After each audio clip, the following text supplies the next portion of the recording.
Assalamualaikum warahmatullahi wabarakatuh. Berjumpa kembali di kelas online BPLK Primadata dengan materi desain grafis. Hari ini kita masuk kepada modul keempat atau pertemuan keempat, di mana sebelumnya kita sudah belajar di modul ketiga, itu pengenalan objek-objek yang ada di CorelDRAW X7. Ya, saya harap di modul ketiga itu kalian sudah paham agar bisa melanjutkan ke modul keempat ini. Oke, jangan lupa bagi yang masih belum mendaftar di kelas online BPLK Primadata, silahkan kalian mendaftar di http://registrasiprimadata.com. Oke, agar kalian bisa mengikuti program kursus online di BPLK Primadata dengan materi desain grafis. Oke, kita lanjutkan ke modul keempat, yaitu kita akan membahas tentang teknik-teknik di dalam penggunaan CorelDRAW X7. Oke, saya buka. Yang akan kita bahas pada hari ini ada 3. Yang pertama itu bagaimana cara mengatur tata letak objek, di mana objek yang mana yang akan menjadi prioritas. Yang kedua itu bagaimana cara mengikat objek menjadi satu, artinya beberapa objek atau 3 buah objek kita ikat menjadi satu atau kita grup istilahnya. Yang ketiga itu adalah kita akan membahas tentang elegan atau perataan objek di dalam CorelDRAW X7. Oke, kita mulai. Yang pertama yaitu mengatur tata letak objek. Di sini saya memiliki 3 buah objek. Pertama ada bintang, ada persegi panjang yang tegak, kemudian ada lingkaran. Setiap objek saya akan kasih warna berbeda. Kemudian ini warna kuning, ini warna merah. Oke.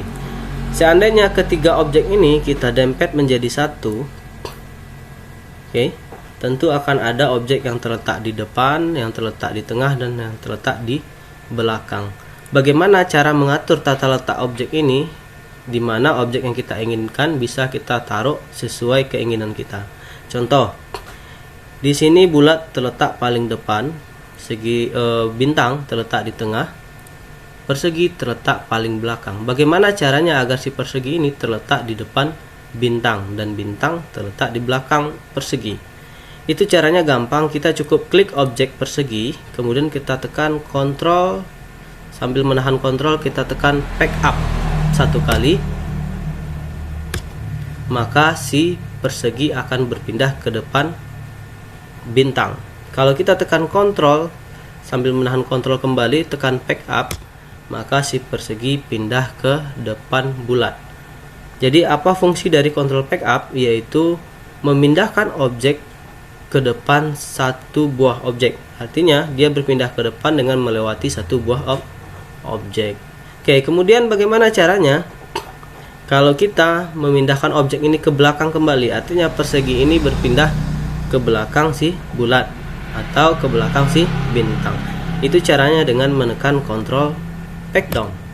Artinya kalau ke depan memindahkan objek ke depan satu objek, Ctrl Pack Up. Kalau memindahkan satu objek ke belakang, Ctrl Pack Down. Oke, paham sampai di sini ya? Oke, selanjutnya kalau seandainya kita mau memindahkan si persegi ini langsung berpindah ke paling depan, ya, kita tinggal menekan di keyboard, tahan Shift kemudian tekan Pack Up, maka si objek persegi langsung berpindah ke paling depan.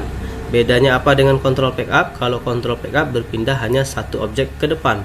Kalau Shift Pack Up, dia berpindah langsung ke paling depan. Jadi berapapun objek yang ada di depannya, dia tetap berpindah ke paling depan.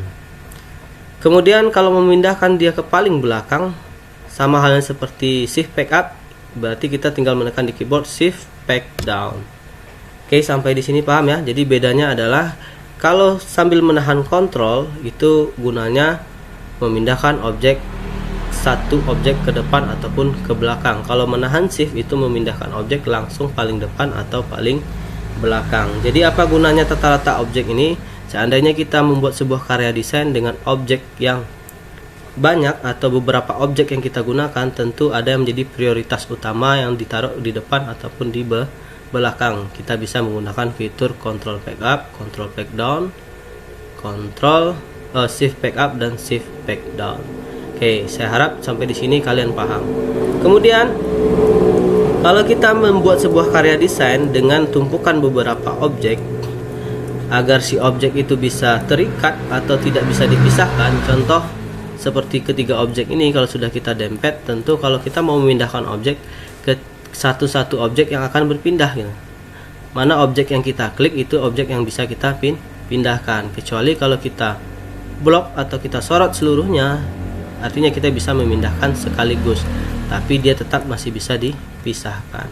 Jadi bagaimana caranya agar objek ini terikat menjadi satu? Caranya gampang.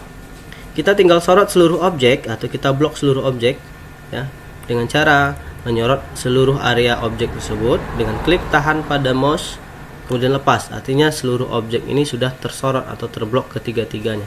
Kita tinggal menekan Ctrl G di keyboard, artinya group, atau menekan group. Nah, ini group ya, di property bar. Kita tinggal klik group ya, atau tekan Ctrl G di keyboard, maka objek ini sudah terikat menjadi satu, artinya dia tidak bisa dipisahkan. Itu fungsi dari group atau Ctrl G. Kemudian bagaimana caranya memisahkan kembali? Kita tinggal menekan objek yang terikat tadi, kemudian kita klik ungroup yang ada di property bar, atau dengan menekan Ctrl U, maka objek bisa dipisahkan kembali. Apa sih fungsi dari group? Kalau kita sudah menyelesaikan sebuah karya desain dengan beberapa objek yang sudah kita tumpuk, artinya kita perlu mengikat objek tersebut agar hasil desain kita itu tidak lari. Oke, paham sampai di sini ya? Oke, kalau sudah paham, kita lanjut ke materi ketiga, yaitu tentang perataan objek atau eligen. Ketiga objek ini kembali saya hapus. Saya bikin sebuah objek persegi. Kemudian saya bikin satu buah objek lingkaran. Oke, apa sih yang dimaksud dengan perataan objek? Perataan objek yang dimaksud di sini, kita memiliki dua buah objek, di mana satu objek akan mengikuti perataan objek yang kedua. Contoh, saya mempunyai bulat dan mempunyai persegi. Di mana bulat ini akan saya fungsikan, dia akan mengikuti perataan objek dari si persegi. Misal, saya pengen si bulat ini berpindah di sudut atas sebelah kiri ini, atau saya pindahkan dia di sudut di atas tapi terletak di tengah-tengah, atau di atas terletak di sudut kanan, atau di sisi kanan terletak di tengahnya, atau di sisi kanan terletak di bawahnya. Oke, bagaimana caranya? Caranya kita klik objek yang akan menjadi patokan, artinya objek ini yang akan diikuti. Misalkan persegi, jadi artinya persegi ini yang akan diikuti. Kita klik persegi sambil menahan shift di keyboard, kita klik objek kedua yang akan mengikuti objek persegi. Artinya yang diklik pertama sebagai yang akan diikuti, yang diklik kedua sambil menahan shift tadi, ini yang akan mengikuti objek yang diklik pertama. Contoh, saya mau naruh bulat ini terletak di sudut kiri atas, artinya letaknya sebelah kiri, artinya left. Kita tinggal menekan di keyboard L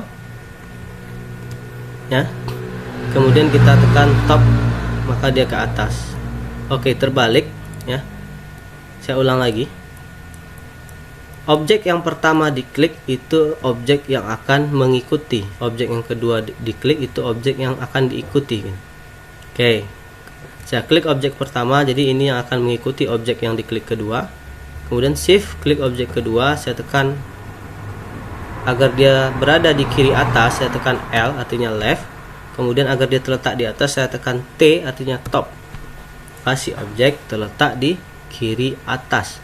Seandainya saya ingin dia terletak di tengah, artinya saya klik bulat dulu, shift, baru kita klik persegi.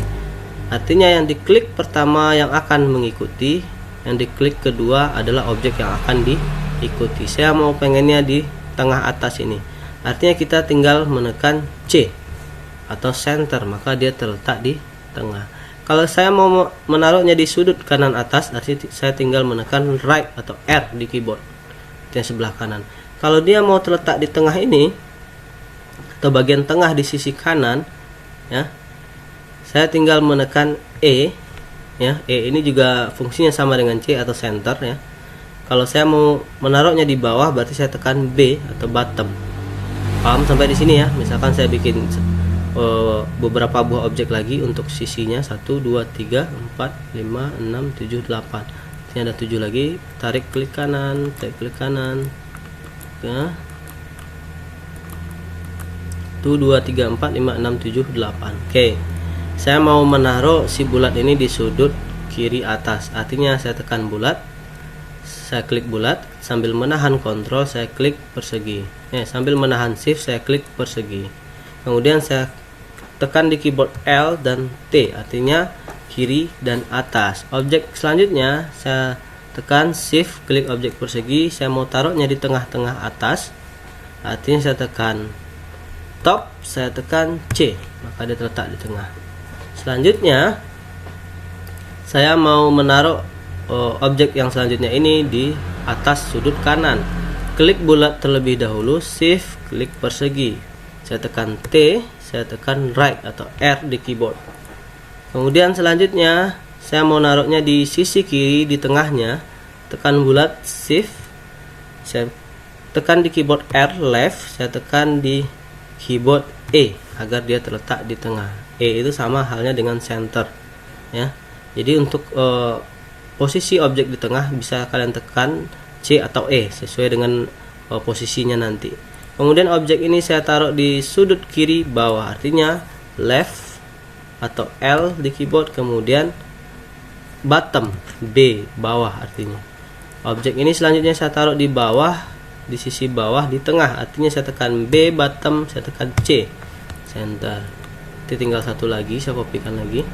Saya mau naruhnya di sisi kanan terletak di tengah. Klik bulat, shift klik persegi, right kanan, E tengah. Oke.